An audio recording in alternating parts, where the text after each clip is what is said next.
What's up, everybody? It's your boy Tru Element 78 in the building with. Your one and only reigning, defending Mondo Lucha Hall of Famer, the X-Man Xavier Mustafa. And you can call me Mr. I Told You So. This is the natural Chris Black. Yeah, and we were just fed a shit sandwich garnished with hair and toasted. Shit sandwich, a shit buffet. Yours was toasted? I Burnt, wasn't even toasted, bro. My burnt. bread was just soft.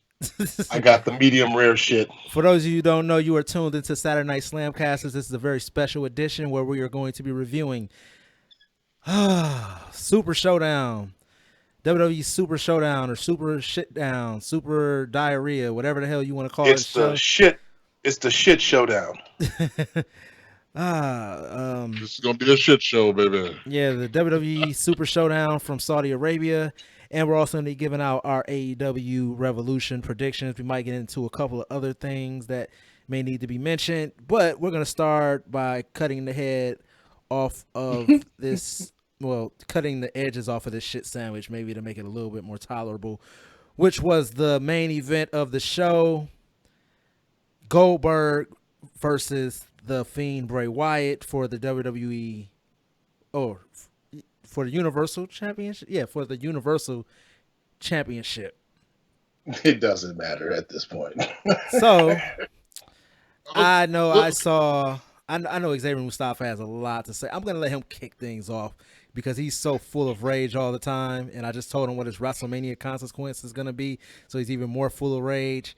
So go ahead and express yourself about what you witnessed at this Saudi Arabia show. You know what? I'm gonna come from a different angle, and then I'm gonna go into my rage. Okay, I'm gonna talk about what was good about the match first. All right. So I like this. Match. I like the stare off at the beginning. That was great. Then they did the first shitty spear.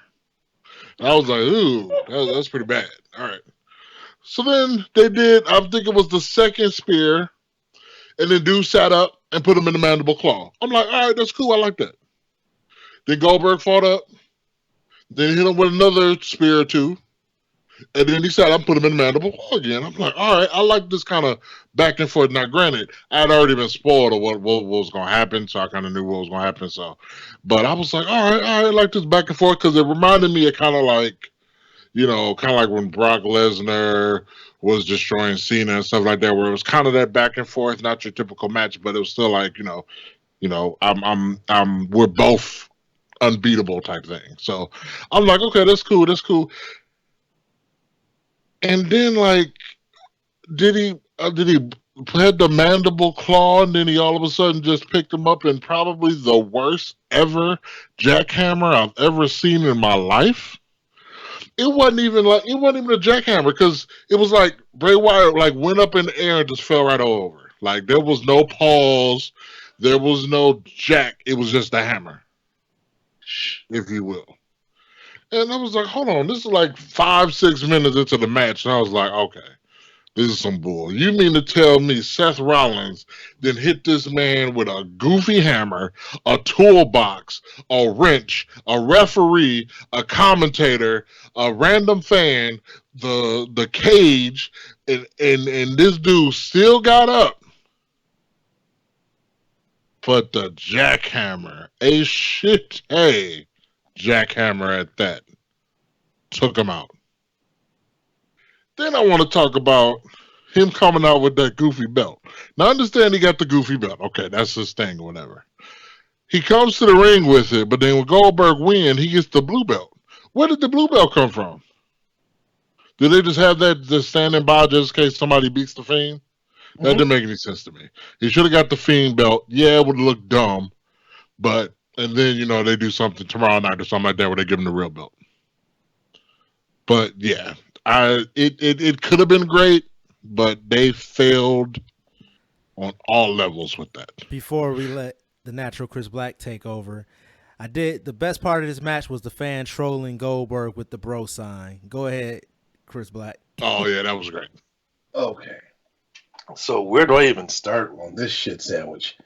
So I read a tweet from Bully Ray, and he said, for those of you who are upset about the finish to the Goldberg Fiend match, you just don't get it. Okay, I'm sorry, Bully Ray. I respect your opinion on the, was it Busted Open Radio or whatever, but on this, you cannot justify this in any way. You cannot justify this. You know, I thought... Oh, I can. Huh? I can. Well, okay, so here's the justification that is still bullshit, but this is the one this is the point they could probably argue. So they were probably concerned about Roman Reigns getting booed out the building when he was to pin the Fiend at WrestleMania. Do they think that it's going to soften the blow if Roman Reigns pins Goldberg? Like, Goldberg has the heat for beating the Fiend, so in their mind they think that the fans are going to cheer Roman Reigns by proxy. I don't think so. I don't think that's what's going to happen. I'm curious. How would you justify this crap? Roman Reigns didn't get credit for beating Brock Lesnar. Wait, he did beat Brock Lesnar at one point, right? Then he got leukemia. Yeah. No, didn't he beat Brock Lesnar at one point? Yeah. Then he got leukemia. Okay. So he didn't beat the guy who's at the top of the class and still got booed. So why would they think him beating up an 89-year-old Bill Goldberg is not going to get him heat? Because Goldberg has the heat for beating the Fiend. Everyone was shit all over Roman Reigns beating the Fiend, but since it's already been done, maybe they're like, well, at least we get the title off of Goldberg. It's backwards ass booking. They're going to shit on him regardless. It is. Regardless. Well, based on WWE logic, that also means that The Undertaker is better than The Fiend. Remember when Carmella beat Charlotte or whatever, and Charlotte beat Asuka, so by proxy I'm better than Asuka. Like, I was watching, not to backtrack just yet, but watching The Undertaker come out there and do that shitty choke slam, which I don't even know, like that's kind of on AJ Styles too, but we'll get to that when we get to it. But Brian Alvarez kind of had the best kind of explanation, the only way the WWE could explain themselves out of this. But I'll take a different turn on it. What he was saying was that the only way WWE can get fans to really kind of get behind Roman Reigns, and even when he said it, I believe it would only be for the one night, and that's at Elimination Chamber. If they just put Roman Reigns in there against Baron Corbin, Dolph Ziggler,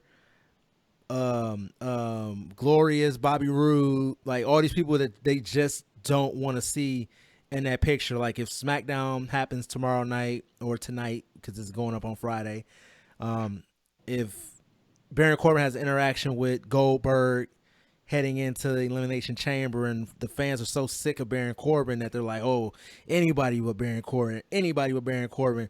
So Roman eliminates Baron Corbin from Elimination Chamber. He gets rid of Dolph Ziggler, all those people. Fans will cheer Roman at that point just because they didn't want to see Baron Corbin in that position. But you're still going to get the WrestleMania and get shit on if it ends up being Roman Reigns. But I think this is all going to be a swerve. I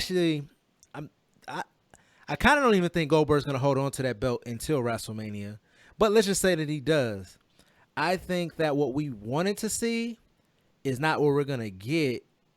But the swerve is that, because if you guys listen to the most recent episode of our podcast, I think we all came to the consensus that it should be Bray Wyatt as champion up against John Cena, and then Roman Reigns versus Goldberg. So spear versus spear, and Bray Wyatt looking to avenge his first major loss, which was to John Cena. What I think that we're going to end up getting is Roman versus Bray Wyatt, The Fiend, and Goldberg versus John Cena, and John Cena's going for that 17th championship reign. That's even dumber. Nobody's going to get credit for, nobody's going to get cheered for beating Goldberg, because Goldberg is Goldberg. He's an old man. That's like if somebody beats Flair right now. Is it a big deal? No, because Flair is like 90.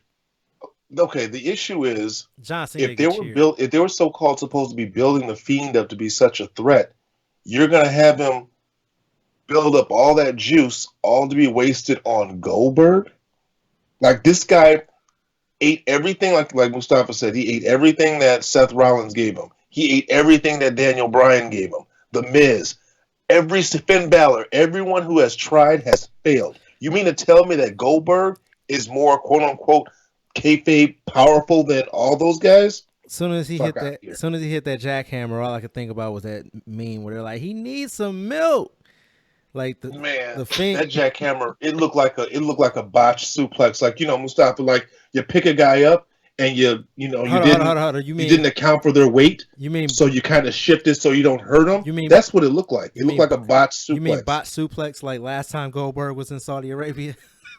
No, he almost killed Undertaker on that one. That wasn't a botched suplex. That was almost a murder. And I'm gonna throw this out there, Matt Riddle. You disappoint me. You put up a little tweet, but it wasn't. I don't think it was enough fire behind that one. He got to be tamed now. Okay, here's what I think the WWE is doing. I think they know that they're going to make money just off the Goldberg name.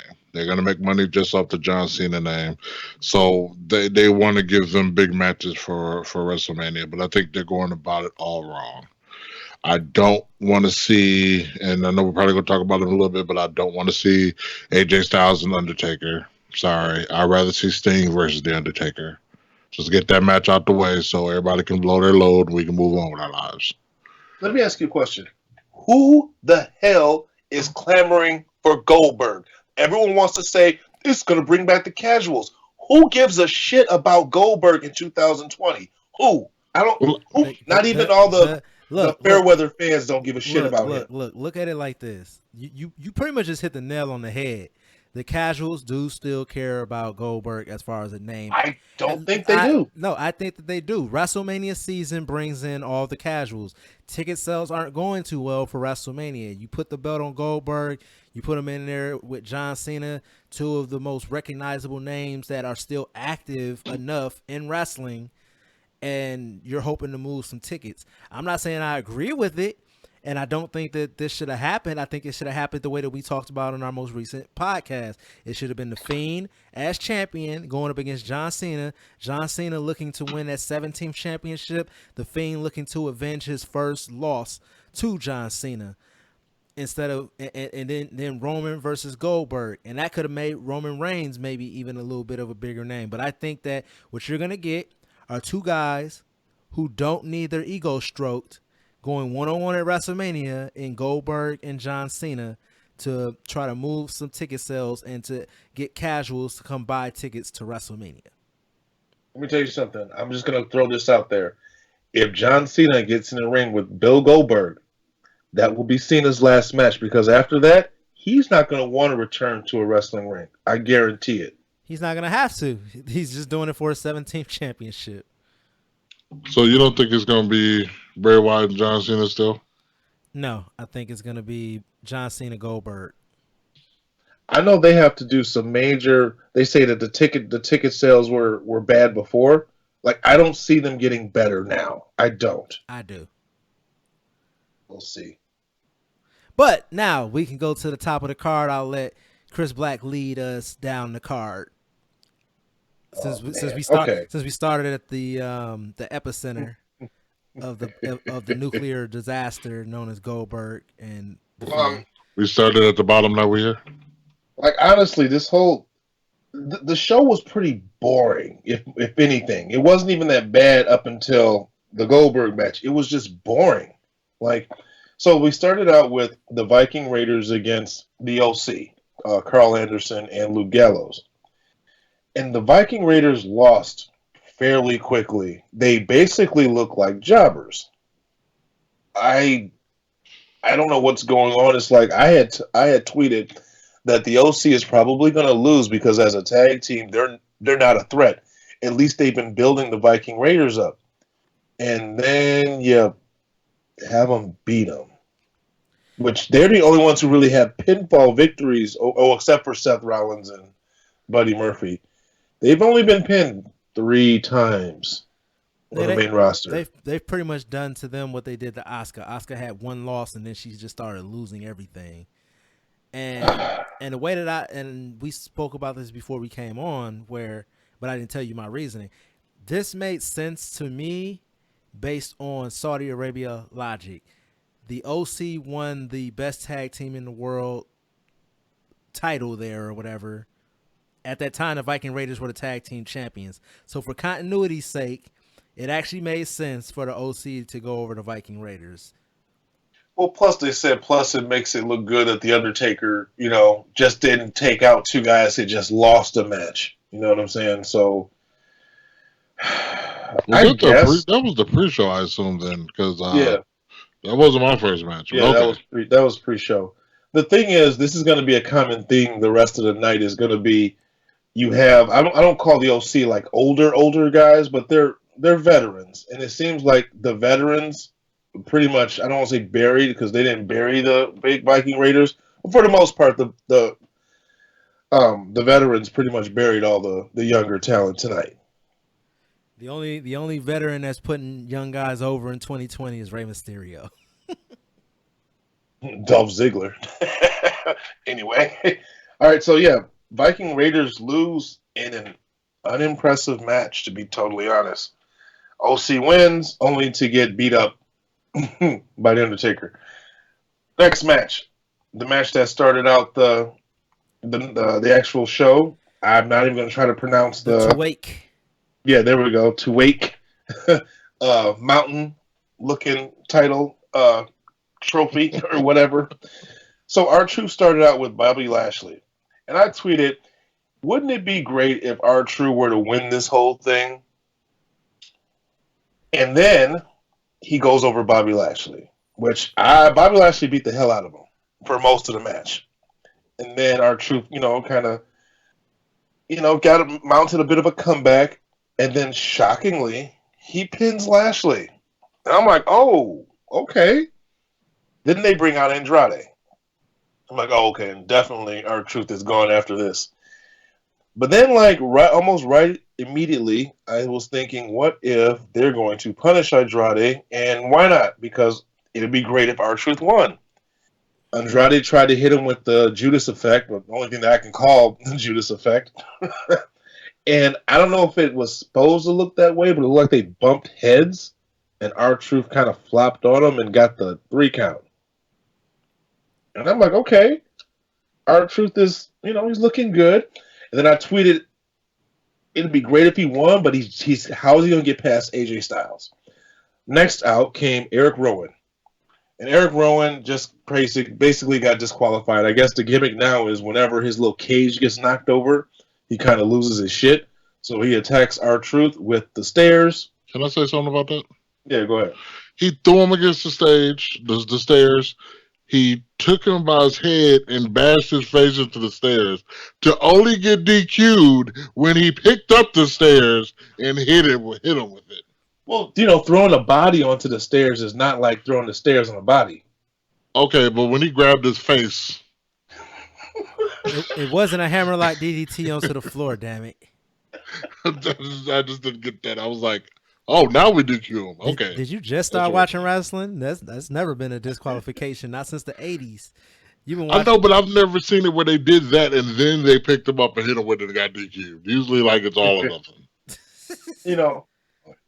Then I should have known something was up because so far I was counting R-Truth being the only face thus far, and he's been facing nothing but heels. And I think, okay, well, Rey Mysterio is supposed to be in this. So either he comes out next and R-Truth somehow gets rid of him, and then he faces AJ Styles. But no, out comes AJ. And I'm like, oh, damn, that means this is the end of R-Truth's little, winning streak. AJ Styles wins, and then the fuckery starts. So Rey Mysterio's music hits. They actually played it twice. He doesn't come out. Anyone who's been watching wrestling longer than a month will know that normally means he's getting his ass whooped in the back. So the camera cuts to the OC beating the hell out of Rey Mysterio, and then AJ Styles is like, okay, ref, proclaim me the winner, blah, blah, blah. Is trying to get heat. Crowd didn't give a shit.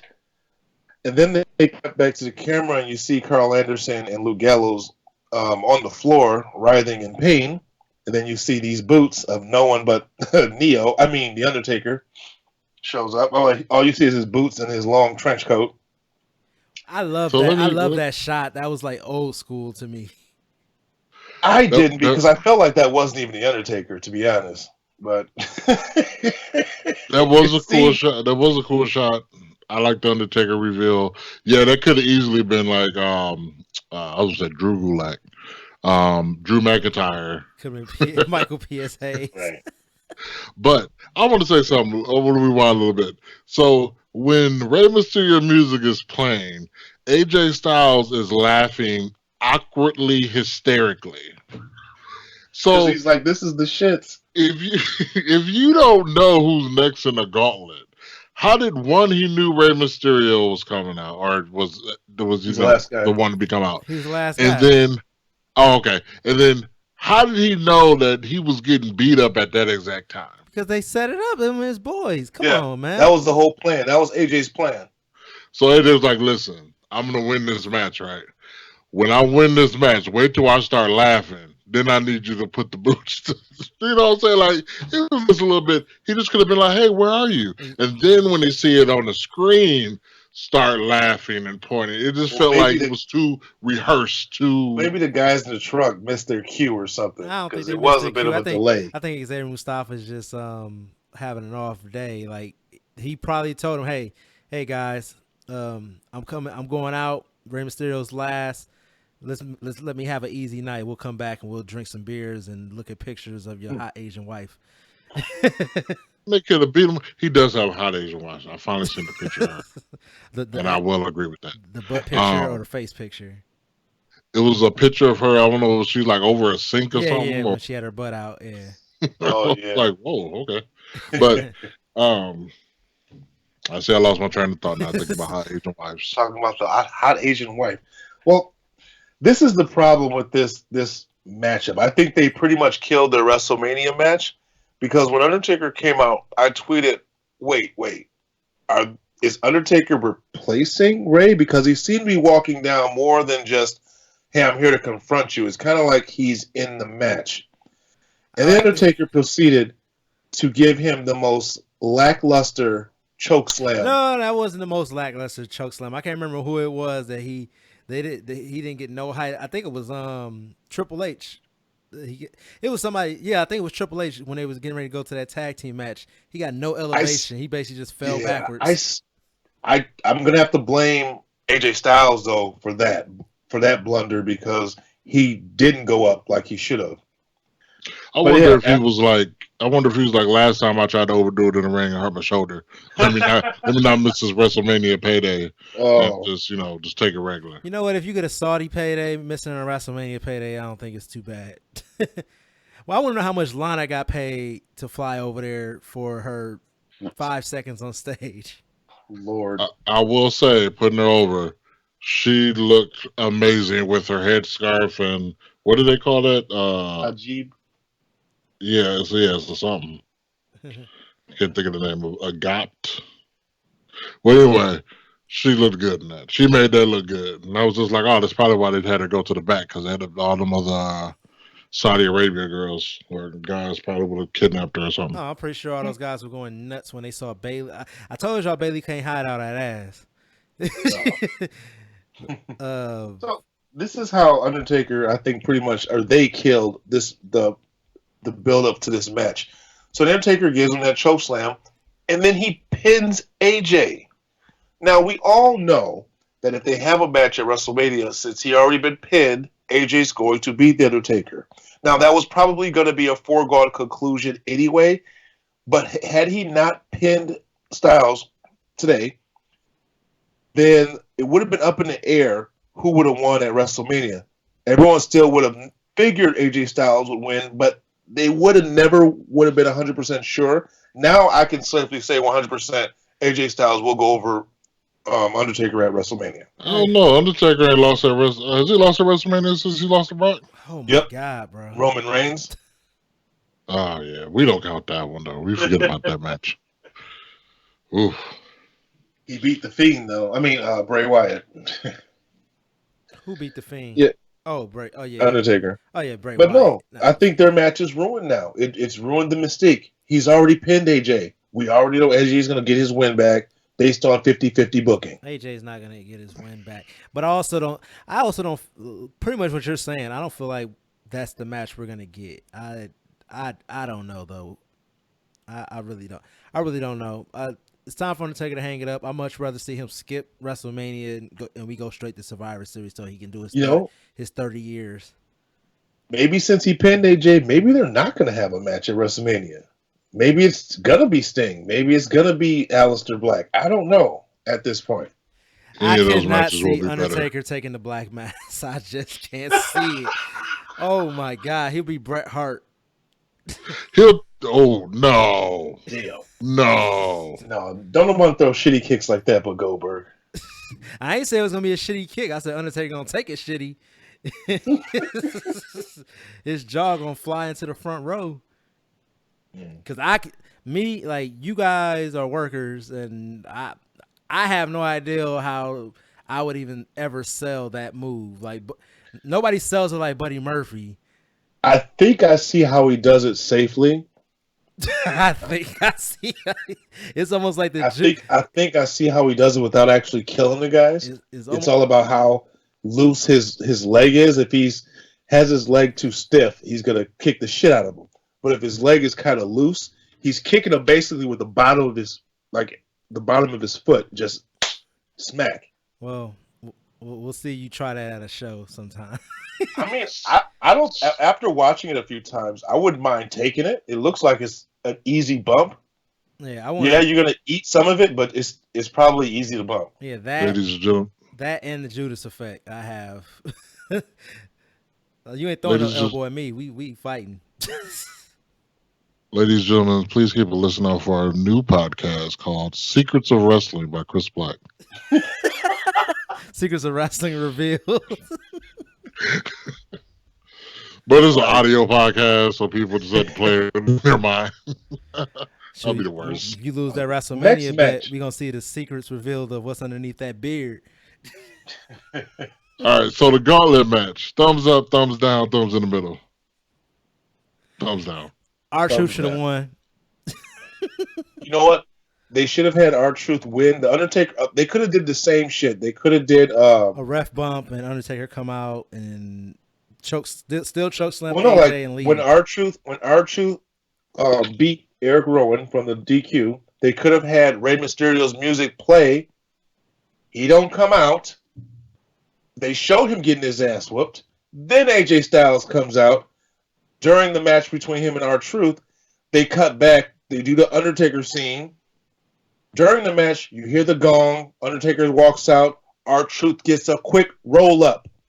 Then the Undertaker could proceed and choke slam AJ Styles and set up the match that way. I'm going to say this. The thing that really disappointed me about this is because I was like, there's no way Undertaker's walking his ass down to that ring. Like, kind of like what you said, like you were like, I don't think that's Undertaker. I thought differently. I was like, that was probably Undertaker's boots, but I was like, that's probably pre-recorded earlier. And the lights are going to go out in the arena and Undertaker's just going to appear in the ring and choke slam him and then leave. And then R-Truth's going to pin AJ Styles and win the gauntlet match. That's what I thought was going to happen. That's what should have happened. I didn't expect him to pin AJ Styles.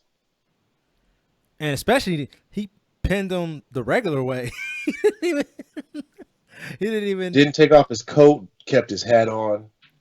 Oh, going back to the Bray Wyatt thing, that was also the weird thing about that match, that the Fiend never took his jacket off before it started, and then it was when he was taking his jacket off, Goldberg hit him with the spear, the cheap shot, basically. Oh, goddamn. But what was next? I can't remember. Was the next tag team? The Miz and Morrison versus the New Day. It was a fairly decent match. Miz and Morrison had to win because they had to win this match. Why? Because if they didn't, their tag team would be obsolete. They would totally lose their momentum. They needed to win this match. Obsolete? They've already proven that they don't give a fuck about the first match. So when you say they have to, I'm like, why? But I mean, because the New Day doesn't get harmed if they lose their titles. Nothing happens to them. They're still gonna smile and throw pancakes. That's just true. True. I'm so tired of the New Day now. I'm sorry. And Kofi looks weird with blonde locks. He's had it before. He looked like he part of one of the Golden Lions. I think that's why I'm over New Day. Actually, though, is Kofi's position in the company now after being champion. Like it's not even as bad as Jinder Mahal and what they started using him for after he lost the title. To me, I feel like what they've done to Kofi has been worse than how Jinder even got done after he lost the championship.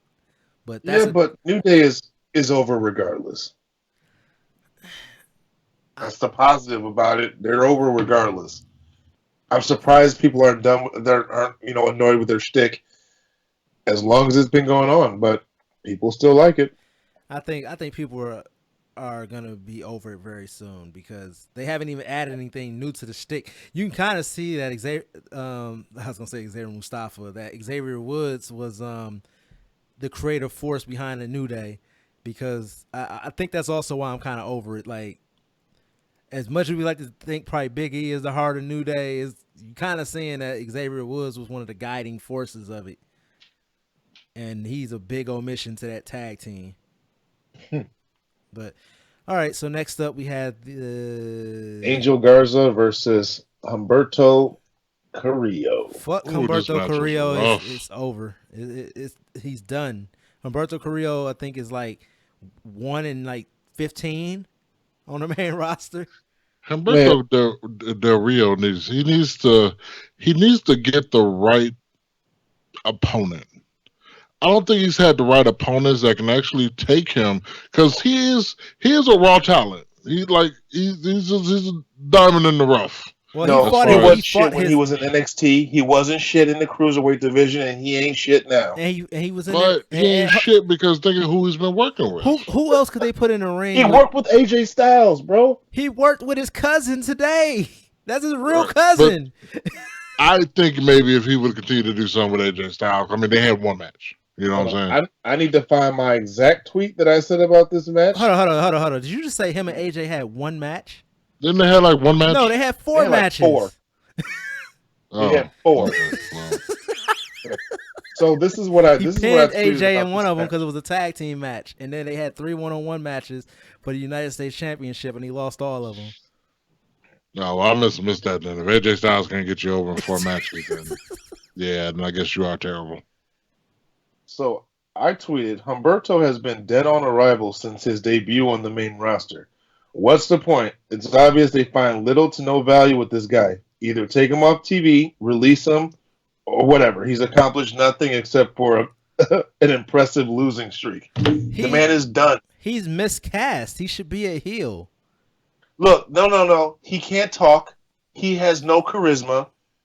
Get rid of him. I don't think that he even needs to talk. I think that him, Angel, and Andrade should just form a Mexican stable the way that they got Melina, Thunder Rosa, and Marty Bell. They could be the... He's too Guy Smiley to be a heel. No, that's what they're telling him backstage. The most over that Humberto has been was when he went to go hammerlock DDT freaking Andrade on the concrete. People were cheering for him. He had fire under his ass. He doesn't need to speak. I'm not sold.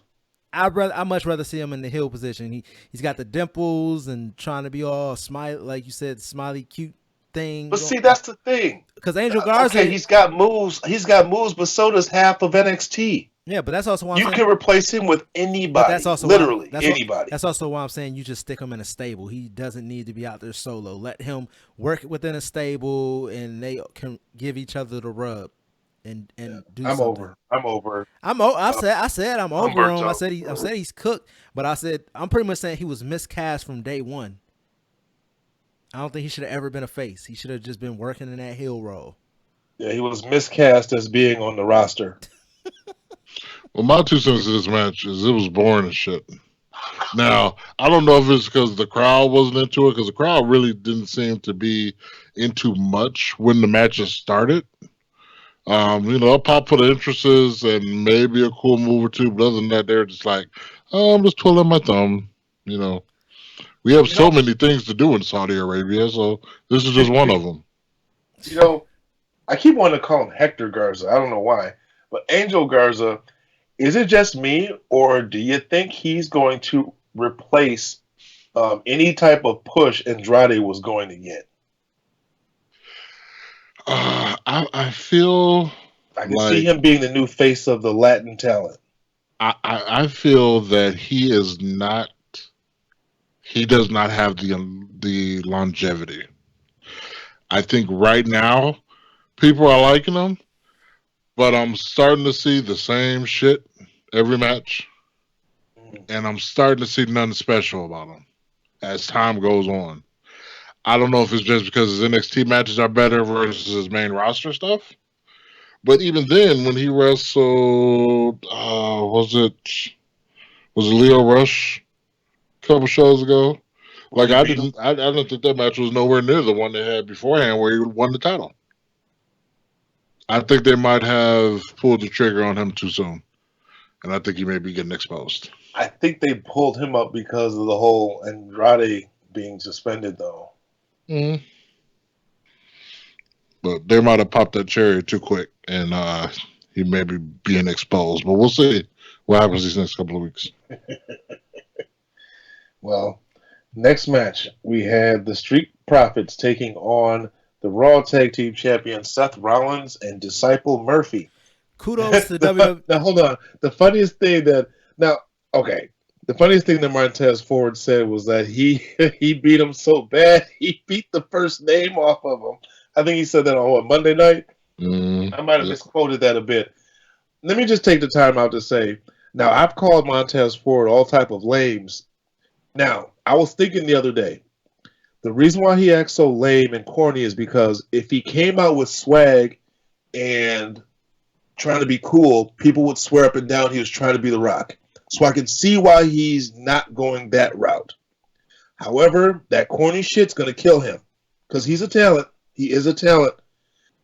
And Angelo Dawkins looked like he was pissed tonight. He just looked kind of pissed off to me. Good match, but Street Profits lose because, as I tweeted, there's already been one tag team title change, and only one's allowed per show.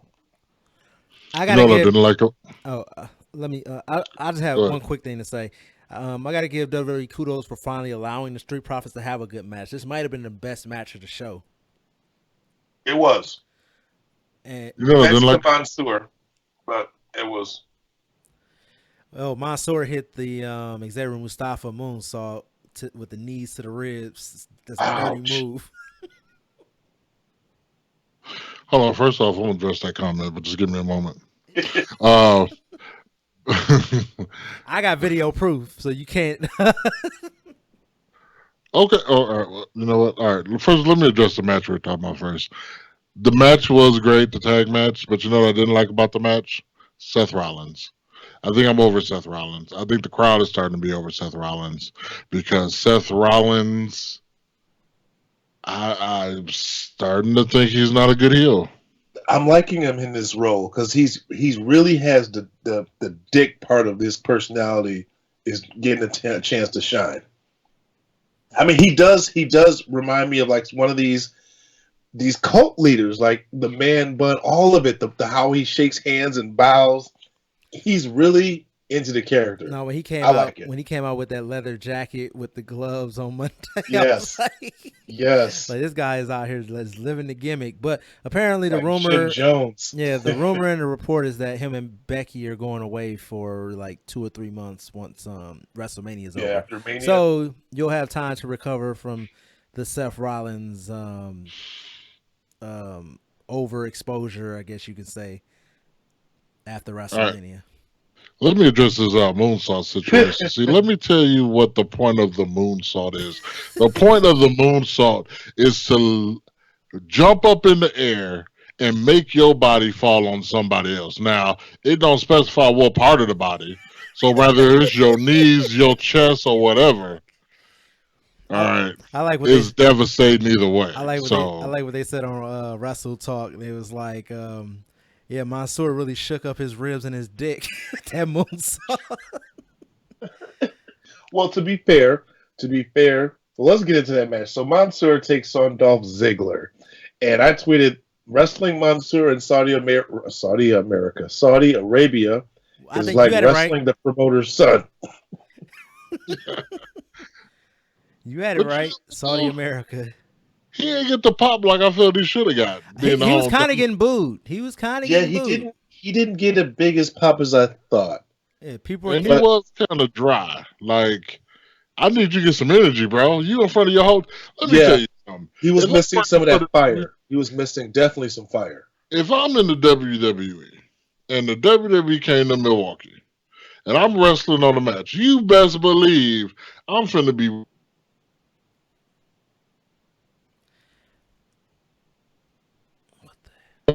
I'm sorry. I have no idea what just I was- happened, but you like completely went out for a second, and now you're frozen again. There. Man, that was like All right, 20 so minutes technical ago. difficulty. We're back. Go ahead. Now, what were you saying about if you were in Milwaukee, you come out there with energy? So yeah, if I'm with the WWE, you best believe if we're in Milwaukee, Wisconsin, my hometown, I'm finna come out there with some fire. I'm finna come out there with some extra energy because I'm in front of my people. And Mansoor came out like it was just another Monday, and I'm here. Hey guys, like what? Come on, bro. You could have gave us a little more energy I think than that. Mansoor is kind of even over like them breaking him out of the glass whenever they go to Saudi Arabia and not having a chance to actually develop a character. I kind of looked at Mansoor like Mansoor I felt like he kind of wanted to lose, and I think this should have been the match that he lost in Saudi Arabia. I think if they're going to continue their relationship with Saudi Arabia, they maybe need to make Mansoor. He should evolve into like a Bret Hart character where he's a heel in the United States, but he's a babyface in Saudi Arabia.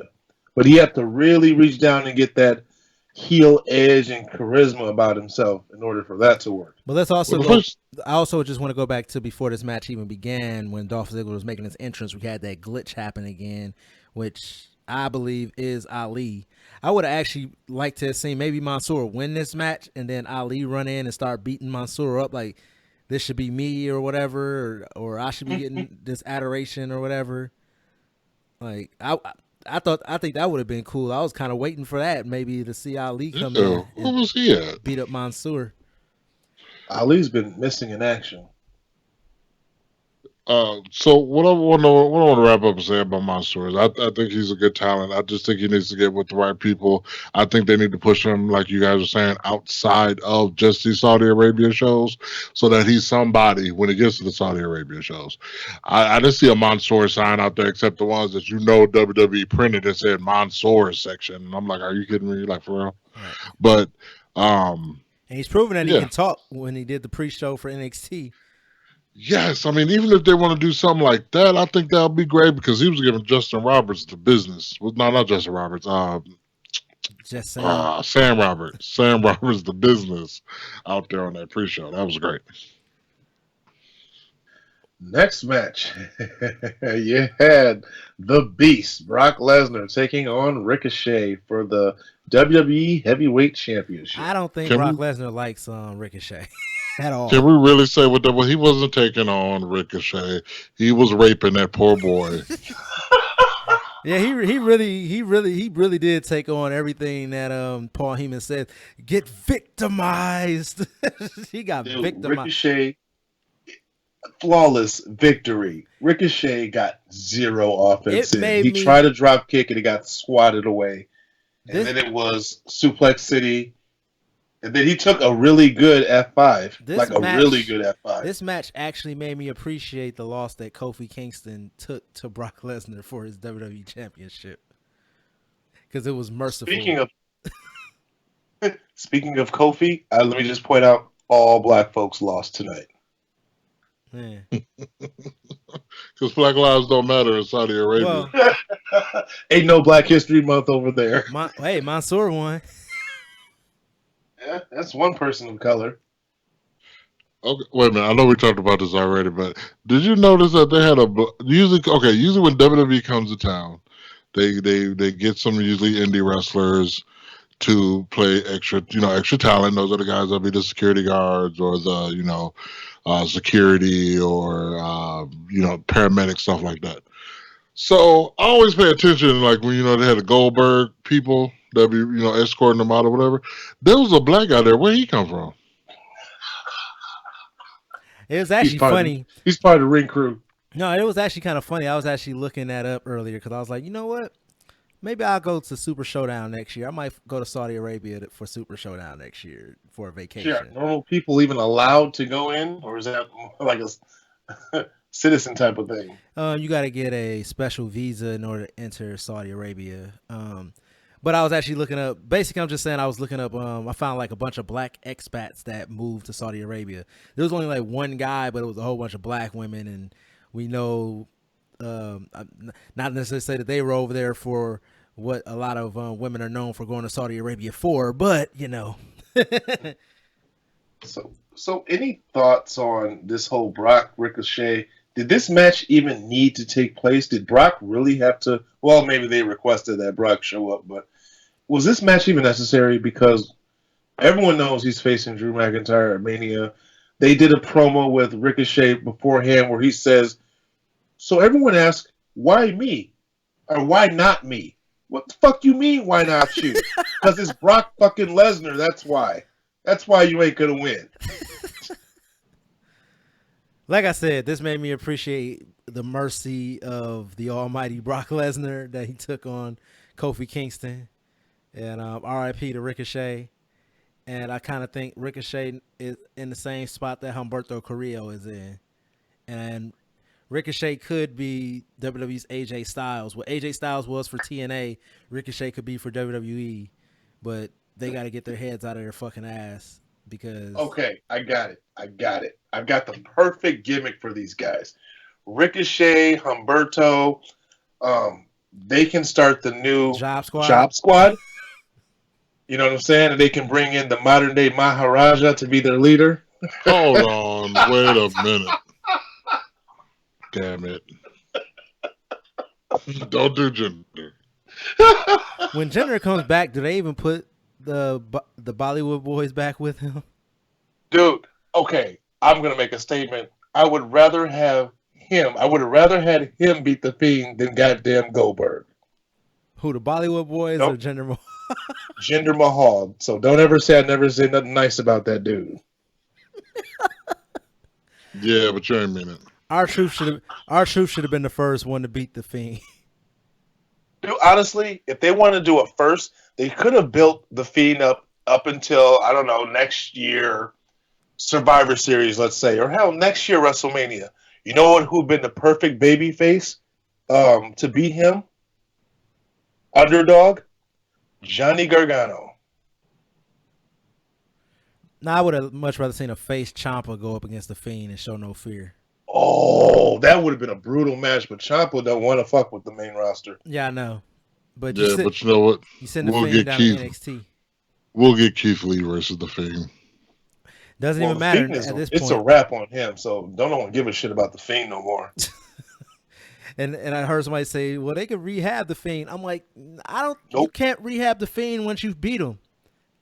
Oh, okay, so we didn't mention, so after Goldberg finished him off, the lights went out again, and then the Fiend disappeared. Like he got up and was staring at him like a kid who just got his ice cream taken from a bully. He's staring at him, while he's raising the title. Goldberg turns around, lights go off, lights come back on, Fiend is gone. What the fuck was that about? I was hoping Goldberg would have been gone. That would have been funny. I was really thinking that was going to happen. I was like, maybe they'll flip this. But yeah, I don't get what they're doing there. Anyway. That was also the other thing that just jumping back to the beginning of the show. That was another idea that I had, was that AJ Styles was beating down R-Truth. The lights go out, the lights come back on, and Undertaker's land where R-Truth was, and R-Truth is nowhere to be found. Yeah, because they've done that spot before when CM Punk. Remember that? He was standing over. I forgot who he was standing over, but the lights went out and he disappeared. The lights came back on. Undertaker was sitting there between CM Punk's legs and choke slammed him. Yeah, that was a cold spot.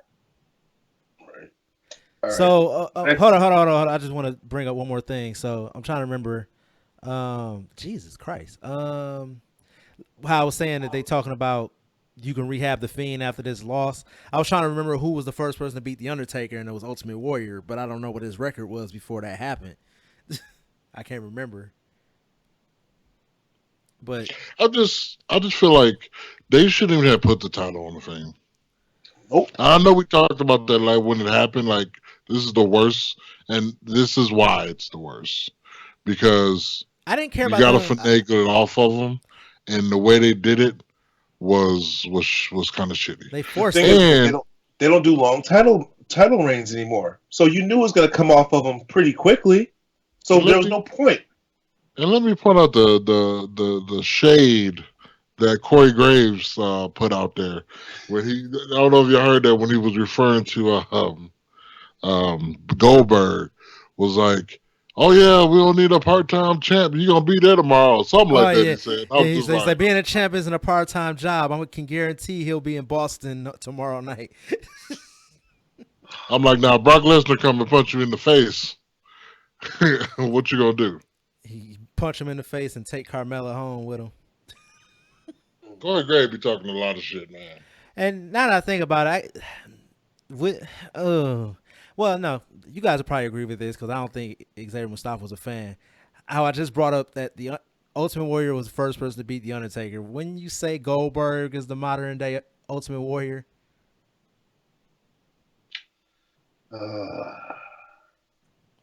a guy they say I want to say a guy they say can't wrestle, overly intense. maybe back in his heyday, but now, no, he's not that intense now. Well, He's old Berg. I guess you could say the modern day, and this isn't really a diss to him because I was a fan, would be Ryback, but he's not wrestling right now. Right. Or is it Montez Ford? You seen how he shakes those ropes. Quit shaking your head. We know Montez Ford is your son. You need to go get that DNA test done. He looked just like you. Ford. Man, please. Lame ass Ford. That's what I call him. All right, next match. The match that no one really gave a shit about. Roman Reigns versus Baron Corbin. Next match. Now, with this. Hey, I said next. Oh. Fuck this match. Well, no, I'm just gonna say this. With this, the only thing that I could really say about this match is that I hate the fact that cage matches are if you escape, you win. That seems very cowardly. It should always be pinfall or submission only, kind of like they did in AEW. Just saying. That's also why I'm saying fuck this match. Like, even just everything from the way the cage looked to the match they had inside the cage, AEW's changed the game for me and how I feel about cage matches. Right. It's like as soon as at first when Roman Reigns brought out the chain to lock it in, I'm like, okay, good. There's no escapes. Then he puts the key in his pocket. You should have just threw that shit into the crowd. Throw the key outside of the cage. I'm gonna disagree with you. I like having that ability to escape the cage because that's the coward's way out. That's the way for a heel to go over. I agree. But this type of match between those two, it needed a definitive winner. If Baron Corbin would have won by escaping, feud still continues. It needs to be a definitive pin or submission. See, I never liked escaping through the door. Escape over the top. Because always like that was always some people's gimmick that they're scared of heights, so they're not going to climb over the cage. So they have no choice but to beat you. You have to take the whole point at the door and be like, open it. All right, let me walk to the door really slowly. Like, and also if escaping the cage didn't win matches, we would have never got that cool Big Show debut where he threw Austin through the cage and he landed on that was nice. Or when Bobby Lashley dove and knocked over the wall of the cage in ECW. but actually, wasn't that an accident? No. Which one? The Steve Austin one? No, that was supposed No, to because that's how he won. No, I thought that was an accident though. It worked out, but no, that's what was supposed to happen. He was the power. They were of the Big worried Show, that the zip ties was going to open on time. Yeah. Okay. It was supposed to show the power. It was supposed to show the power of.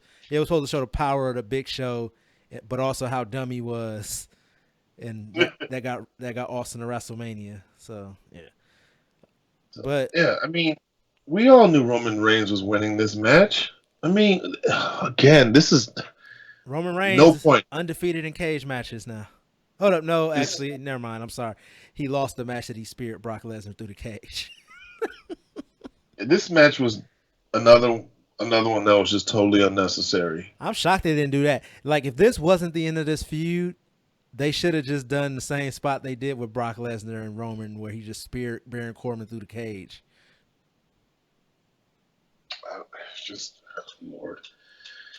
But like I said, next match, let's talk about some ass. Yes, next match, Naomi versus Bayley. Best finish of the night. Best finish. Yes, because it was inventive. It was out of nowhere. Never seen it before. Okay, then I would rephrase that to nice finishing move, because it was that anticlimactic. I can't even say the word. Ass finish. I like that trapping the foot in the shirt and then slamming her with. Just the whole lead up to it, though. it was like. I'd like, okay, so the good thing about like matches is if you know how to work a finish so that you build to that finish and there's a pop. All right? No matter if it's heel or baby, it's still a pop. Boo, yay, whatever. There was no build whatsoever. The sequence of stuff that they did before that was not exciting. So when the finish happened, it was like, oh, okay. It kind of showed that Bayley is, I don't know, just, what's the word, resourceful. She was quick on her feet. She thought about something like, hey, we've got these big-ass T-shirts. Let's use it for my advantage. All right, I'm about to shit on Bayley. Bayley was by far one of my favorite people in NXT.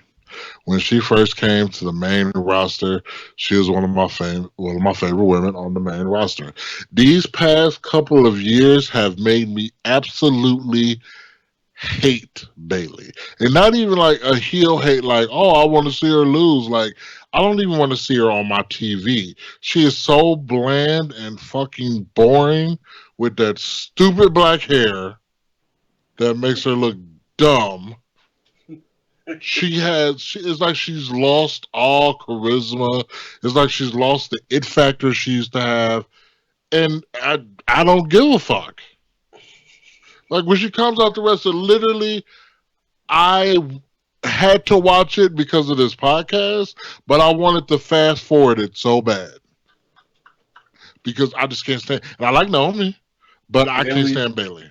She came out, that look on her face, looking like, I want to speak to the manager. Exactly. Can I speak to the manager of Saudi Arabia, please? Like, I don't like my hotel. Who do I talk to? That's the look she had on her face, walking down the aisle. I don't like this country. Bring me the prince. Naomi, so underrated. So underrated. At this point, Naomi's probably like the number 3 woman on the roster as far as being able to move around that ring. So I thought Naomi was actually going to win, and they were crowned the first women's champ in Saudi Arabia. Plus, Bayley has no momentum going towards Mania. They say that she's going to wrestle Sasha Banks, but who gives a shit? I'm not even going to say the comment I just thought. What? Maybe they both kill each other. Well, actually, I don't know where you got that from. The rumor I've heard now is Trish Stratus is supposed to show up, and it's supposed to be Trish versus Sasha. So Trish wins the belt from Bayley. But I guess. Well, see, again, WWE is scrambling. Looks like they're scrambling because they want to bring back the Attitude Era stars because, you know, the nostalgia pop. But someone, I forgot who it was on Twitter, I'm sorry, I can't credit them this, but they're like, look, if you don't start building stars now, pretty soon there's going to be no one else you can go to the well, you know, and grab for a nostalgia pop. There will be nobody left, and you would have not built anyone new to replace the old stars. Yeah, at this point, I'm starting to think that Drew McIntyre is not going to beat Brock. I'm beginning to think he's not either. I'm beginning to think that we're going to have a rematch maybe at SummerSlam, but he's not being coordinated at WrestleMania. I don't think he's. Yeah, after tonight, I don't think that it's a guarantee that Drew McIntyre is winning. So wait a minute. Just rewind a little bit. Trish Stratus versus Sasha Banks. Yeah, Yes, that's the Who rumor. I've does heard Trish that. Stratus have heat with? Who's trying to take her out? Who hired She's this just going to come assassin? back and Who probably hired take this out Bailey. assassin that is Sasha Banks to wrestle her and take her Well, I out? mean, I guess the story is Trish could probably come back and beat Bailey and maybe take her out, and Well, if you Sasha Banks wants to, well, if you enact remember, revenge. remember it was supposed to be when they made those tag belts. Lita and Trish were supposed to come back and have a series of matches with Bailey and Sasha while they were tag champions, and it never happened. I'm trying to make fun of Sasha Banks hurting people. You guys are totally killing it. All right, so Well, they might do Sasha versus Edge. maybe they do Sasha versus Keith Lee. That'll make me happy. So he can hit her with the BBC. Come on, man. Mia Yim might have a little problem with that. Her hot Asian husband wouldn't like her to get hit with the BBC. But, ladies and gentlemen, that is the shit showdown. Yeah, we got anything else to say about Goldberg and the Fiend? Fuck Goldberg. All right, let's get over to This is a mistake. I This will is a mistake. say, I still to this day, I still get excited when Goldberg make his entrance. However, he had probably the worst pyro of the night. Yeah, they fucked it up. I don't know what happened. I'm like, well, damn, all right. I legit thought that the spray or whatever malfunctioned. It did. It was like, well, he is an old man. It doesn't come out the way that it used to. Right? You don't get that normal spray like you used to when you were younger. Yeah, sometimes you think you're done and you put it away and it still leaks out a little bit. See, this is going left. Hey, I'm putting your life out there. He's like, hey, man, quit telling on my business. Lord. But let's move over to AEW. They had their go home show. We're running long, so I'm not really going to get into necessarily everything. Let this be like a palate cleanser after this shit show today. Yeah, so we got AEW. Oh no, we're talking about AEW though. So we got AEW Revolution happening tomorrow night in Chicago, live from Chicago, Illinois, on Bleacher. I forgot. Bleacher Report Live or something Yeah, like that, right? Bleacher Report Live, BR Live. So you guys can order that over there. Like I said, they had their go home show. They had a bunch of stuff happen, but we're running long. So if it's significant, we might bring it up as we run down the match card. So we will start from the bottom and work our way up. On the go home show, we had the 30-minute Iron Man match, Kenny Omega versus Pac. Thought it was a really good match. If you had never seen Kenny Omega wrestle in New Japan, this was pretty much a Kenny Omega New Japan match, and it was the Kenny Omega of old in this match. And him and Pac put in that work. It's hard to keep people's attention for an Iron Man match. I like that TNT did it with limited commercial interruptions as well. And I thought it was a really good match. Kenny Omega won. Obviously, he needed the momentum heading into his tag team title defense with Hangman Adam Page taking on the Young Bucks. So after the match, they were interviewing Pac about the loss and what's next for him. And when he was interrupted by Orange Cassidy takes off his sunglasses to stare Pac in the eyes. Pac says it's got to be a joke or whatever, and then he knocks out Orange Cassidy, and then the match is signed. Orange Cassidy taking on Pac at AEW Revolution. I just want to comment on something that you just said. So you said the tag team guy needed to beat the singles guy to get momentum for the tag team match? Yep. Even though the single guy probably needed to rub way more than the singles match that he had with the tag team guy?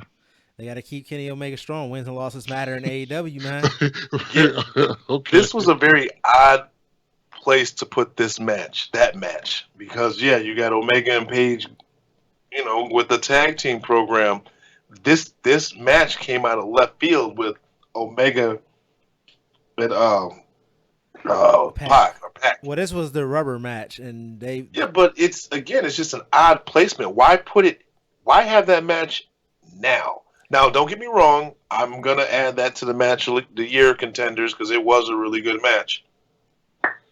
Man, this is one of those situations as I was watching it and the result of it, where I was like, I'm starting to kind of agree that the whole wins and losses thing, it it can kill the suspense of matches because logically, if wins and losses matter, you know where they're headed, unless it's two people with a similar record going up against one another. But in this situation, you're like, Hangman can't really lose. I mean, not Hangman. Kenny Omega can't really lose because he needs to keep his status, his single status, because your single status and your tag team status all run together. So if they are planning for the Young Bucks to actually beat Hangman Adam Page, Kenny Omega couldn't suffer a loss here as well, because it would knock him back from, I think he was like ranked number 4. It would knock him back to like being ranked like number 7 or 8. Where's Pac ranked? He was like number 5. So Wayne could have probably moved him up. Oh, okay. It would, yeah, that's what I'm saying. But you know, they ran into that issue where they weren't building up the elite, and now they're trying to rectify that with the resetting of the records and everything. But yeah, so anyways, first match on the card, it looks like we're gonna have Pac taking on Orange Cassidy. My money's on Pac. Yeah, I think Pac. You know what? Okay. Yeah, no. I'm gonna go with Pac. I would say Orange Cassidy is finally gonna surprise people because I mean he can't be a joke his entire career, but I don't know. But this is Pac we're talking about. Maybe if it was somebody else that they could sacrifice, maybe Orange Cassidy would get a surprise victory. But I expect him to get murdered. Well, they've already buried Pac, so I think it'll be Orange Cassidy by some fluke. Next up, we got the a singles match is Nyla Rose, the women's champion, taking on my baby, Chris Statlander. Whew. Nyla Rose is too soon for her to drop the title. Yeah. Yeah, Nyla Rose better destroy her. She ain't gonna destroy her. She's strong. If she try to boop her, she's gonna destroy her. Oh, yeah. She's Sasha Banks her ass. To show that she's the beast, as she said she was in her promo. No, if she wants to prove she's a beast, she got a Brock Lesnar ricochet. Next up, we got the match I'm actually most interested in seeing on the entire card. We're gonna have Darby Allin versus Sammy Guevara, and I say Darby Allin wins. I'm gonna go with Sammy Guevara on this. I want them to keep the feud going with them too. I want to lean towards Darby Allin, but if they're going to keep it going, Sammy Guevara. But only if they're going to keep the feud going. Actually, you know what? I'm gonna go back and I'm gonna pick Sammy Guevara because I think Sammy Guevara has like, first of all, the whole Inner Circle has like the worst record in AEW. They don't win anything, and I can't remember the last match Sammy Guevara won. So Sammy Guevara probably is going to actually win this match because he's almost in that Humberto Carrillo thing, but he has a lot more charisma, and so people are still into Sammy Guevara. But I'm most excited for this match because this is just two of the most exciting people in AEW going up against one another. And I think and Darby Allin is already over Sammy Guevara. I think he needs to win in order to stay over as well. Yeah. Sammy's the only one that seems like the odd man out in the Inner Circle for some odd reason. He just seems like he doesn't quite fit. Well, he was really fitting. They've had a lot less interaction lately with him between him and Chris Jericho. Chris Jericho has been running around with Jake Hagar more than Sammy Guevara these days. Next up, we got the AEW Tag Team Championship being defended by Omega and Hangman Adam Page going up against the Young Bucks. And I'm actually going to pick Hangman Kenny Omega to retain here. Well, with I'm going to say the same thing as you. I think it'll be Page and Olivier. I'm gonna swerve everybody and say I'm gonna kind of agree with what Tru Element said in our last episode of our podcast. I think Omega and Page is both gonna turn heel But I think the reason why they're going to turn heel is because I think the Young Bucks are going to beat them. And I think it's time that it's inevitable. The Young Bucks are going to win the tag team championships. Why not do it here and then Omega and Page beat the dog shit out of them? Young Bucks with tag titles. Okay. I'm not here for it, but, you know. And then finally, we got the AEW World Championship being defended by Chris Jericho taking on Jon Moxley. Pause. We mean finally. I've got about 3 other matches. Yeah, you got Cody and MJF, right? Oh, yeah. Dark Order. It's funny. I'm actually on there. I actually took it off their website and they did not have it listed. All right, we need a new moderator. Fire this guy. Boo! Whatever. They don't have it listed on their own damn website. I got that there's 8 matches. I was shocked about that. But let me introduce the next one because I got something to say about this whole Dark Order thing. If anyone's been paying attention to our Facebook page, I've got a little theory going that the Exalted One is going to be Lance Archer. I caught something. I didn't say anything, but I caught something last week during AEW during the Tag Team Battle Royal. Evil Uno, I believe it was Evil Uno, made reference to, he made a point to emphasize everybody dies. Now, if you're a New Japan viewer, you know that that's Lance Archer's, that's his catchphrase. Hell, that's the name of his finishing move. Everybody dies.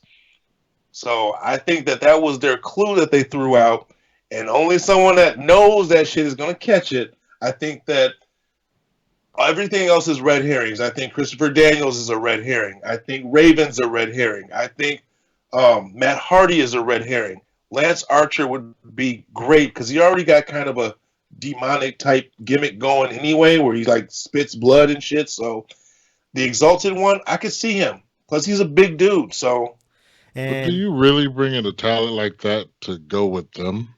Yep.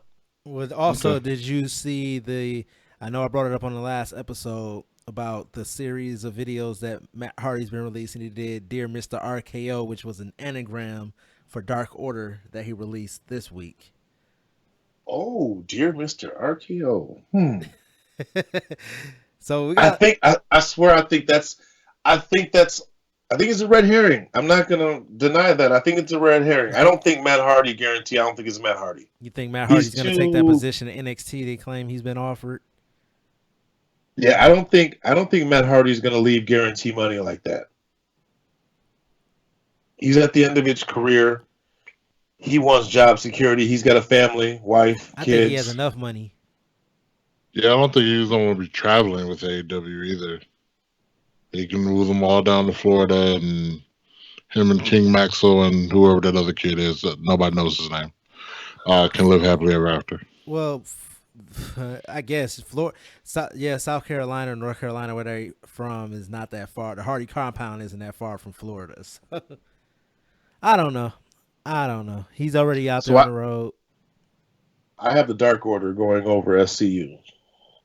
Okay. I don't know who's going to win, but I know definitely who's going to lose, and that will be us as the fans. Do they reveal the Exalted One, or are they going to milk it longer? They're going to milk it. I think it's time. They're going to milk it. They're going to milk it.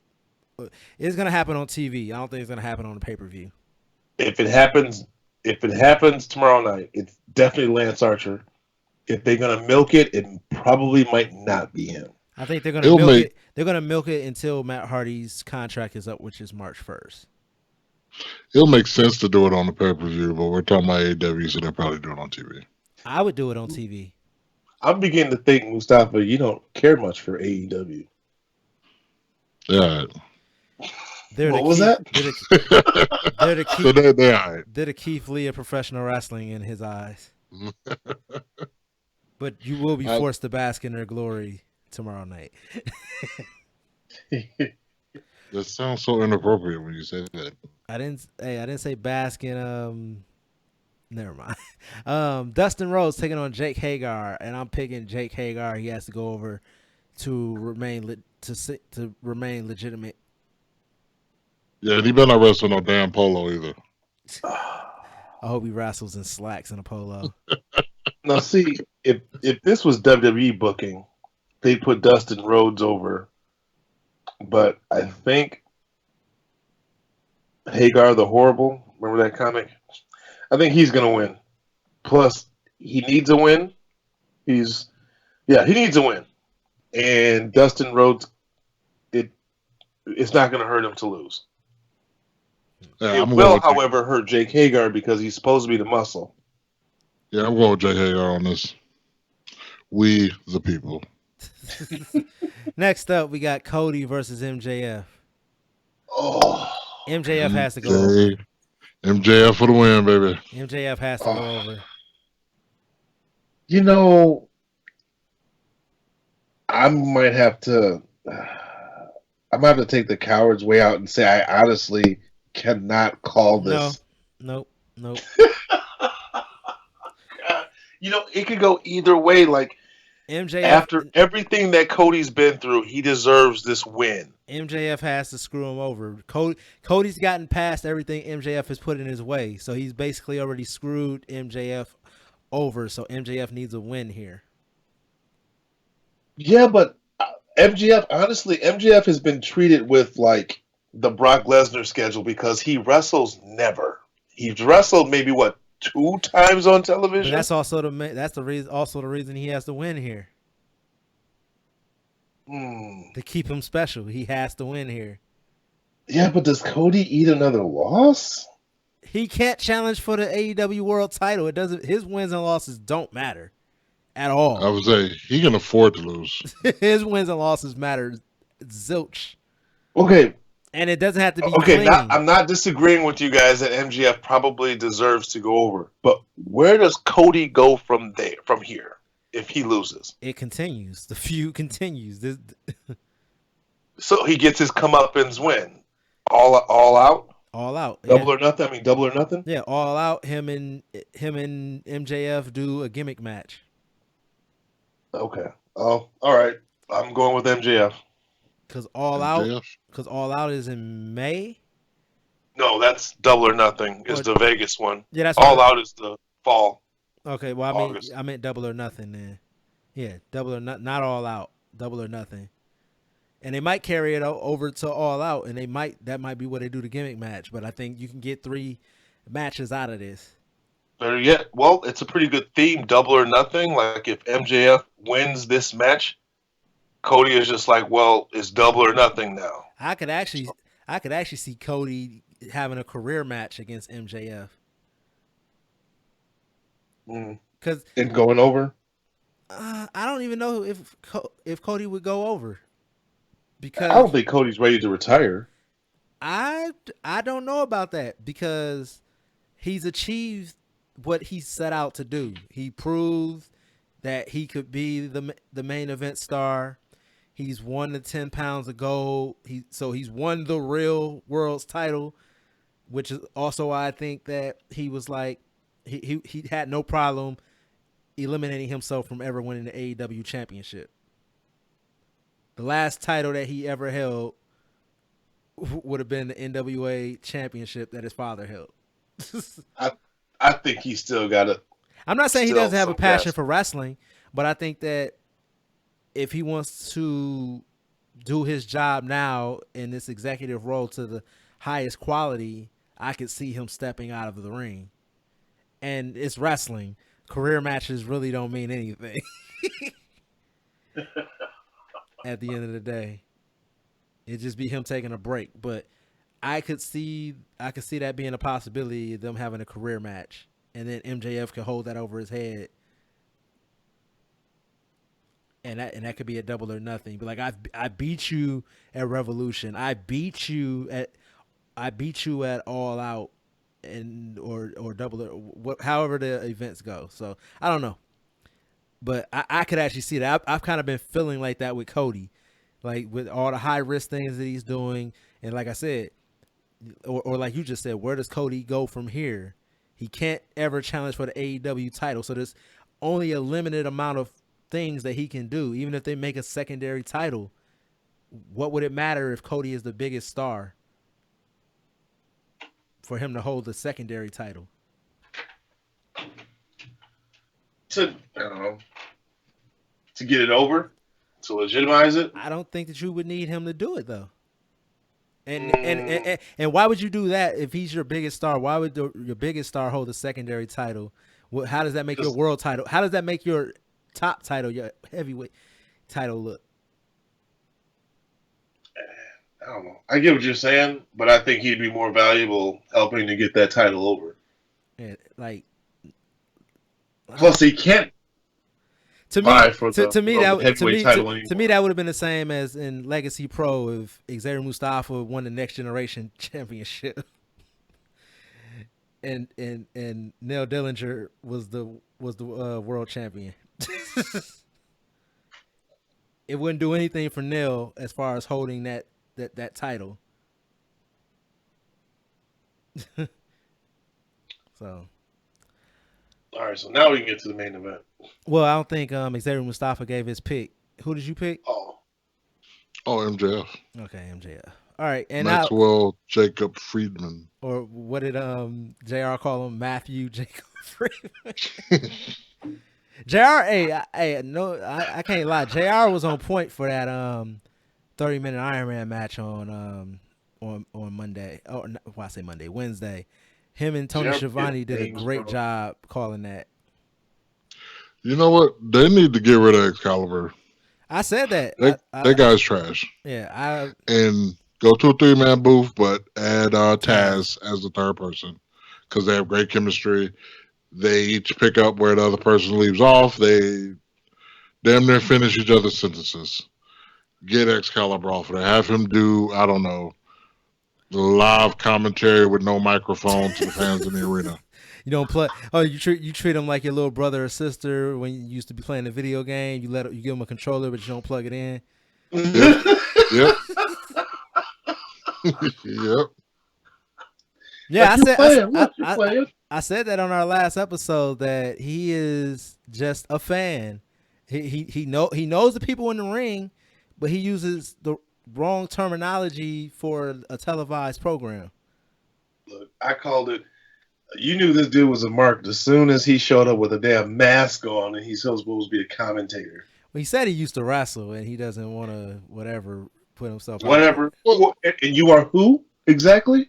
I'm not gonna crap on him for being a quote unquote mark or anything like that. I'm gonna crap on him is I don't feel like he brings anything to the table. The only thing he brings to the table, if anything, is that he knows a lot of these wrestlers or maybe JR and Tony Schiavone aren't familiar with. You know, but after that, that's it. Like, he's done. Oh, yeah. Another thing, before we get to the Jericho and Moxley match, if you guys didn't get an opportunity to watch the basically the tale of the tape video that AEW showed after Dynamite went off the air, watch it. It was excellent. It was put together. It was almost put together better than those WWE shows they would run before pay-per-views. What used to be the pre-show for WWE, where they'd be running down the card and all the matches and cutting promos and having exclusive interviews. It was pretty awesome. They treated it like a UFC, like one of those UFC television shows they show the night before the pay-per-view happens. And they even like explain and give backstories on people. They even did a backstory on Chris Statlander, her being an alien. So it was pretty good.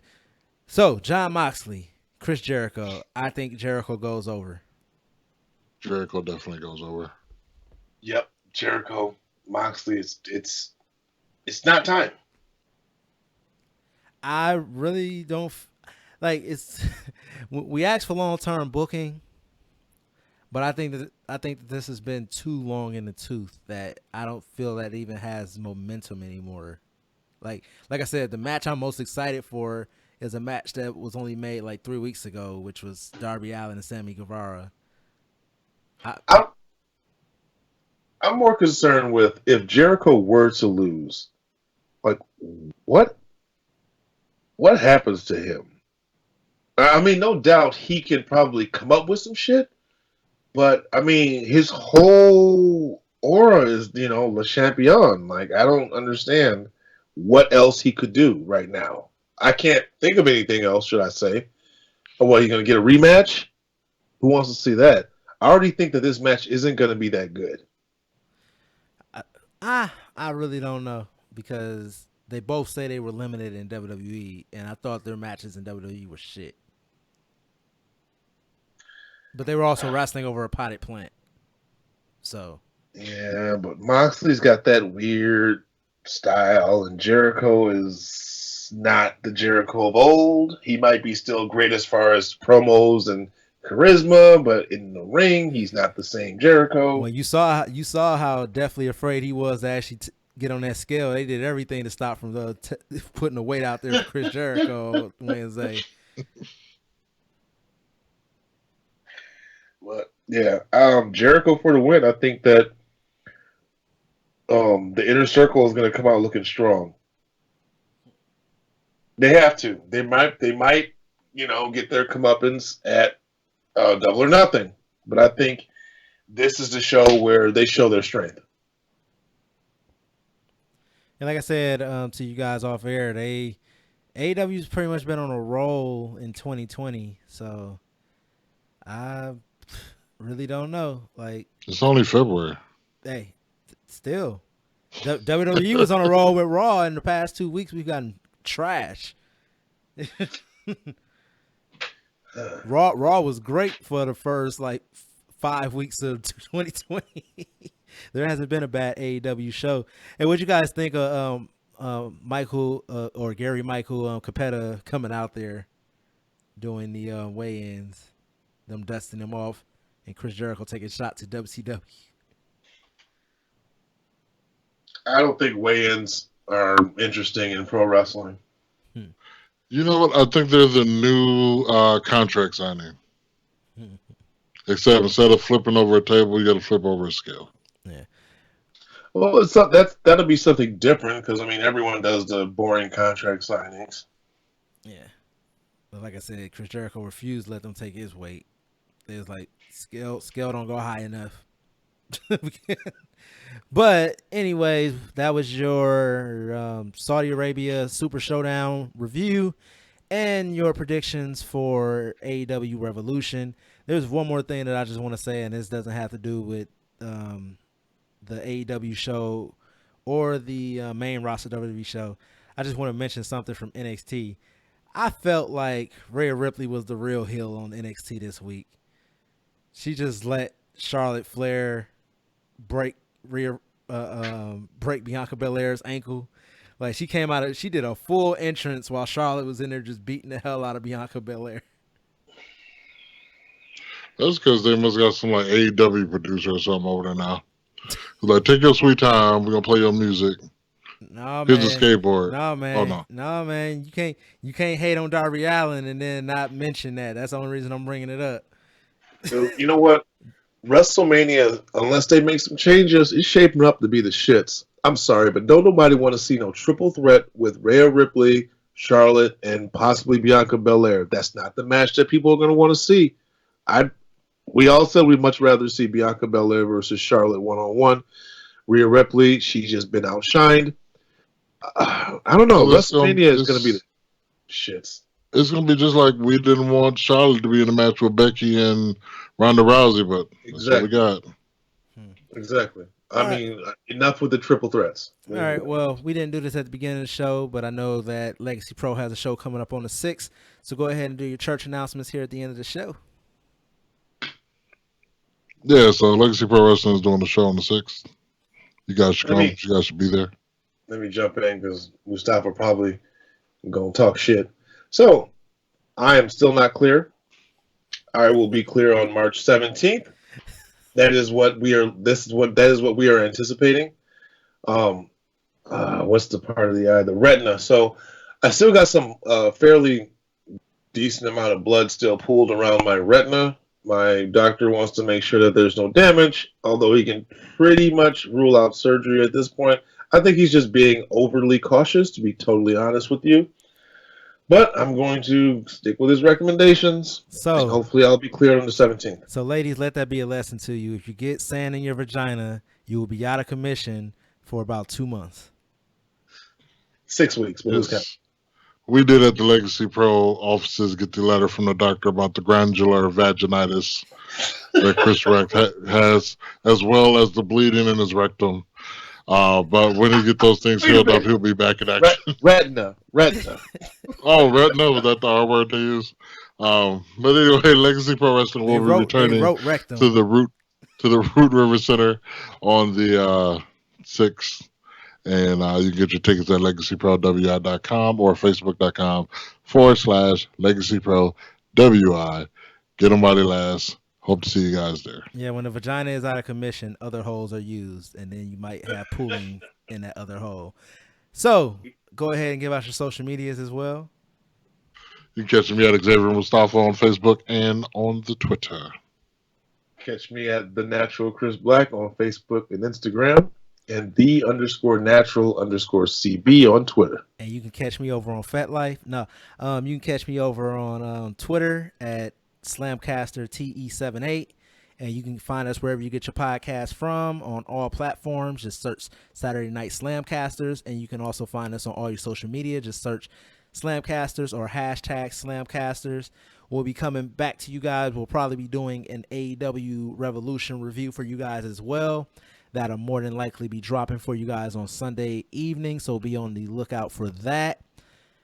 Other than that, our next full podcast episode is going to be coming to you guys in March, and that is going to be dropping on the 14th of March. Natural Chris Black, before we do get up out of here, you want to go ahead and give them the news about the New Japan Pro Wrestling shows all being canceled due to the coronavirus? Oh, Lord. So last week, they posted an update saying that they were going to continue with their shows moving forward because they didn't think that the threat was, that big. And I had posted on our Facebook page, do you think it's a good move? So they made the announcement a couple days ago that due to the coronavirus and I forgot the name of their head of health or whatever, basically recommended that they postpone any and all shows between March 1st through March 15th. So, damn it, that means that's going to delay the New Japan Cup. Right. So, New Japan Pro Wrestling out of action from March 1st through the 15th due to the coronavirus scare. It's real, folks. Yeah, and also we will be coming to you guys. We got a lot coming up. So, actually, I was mistaken. Our next show, like I said, Sunday, we're going to be dropping the AEW Revolution for you. Then the following Sunday, which is going to be on the 8th of March, we'll be dropping a XFL mid-season review for you guys.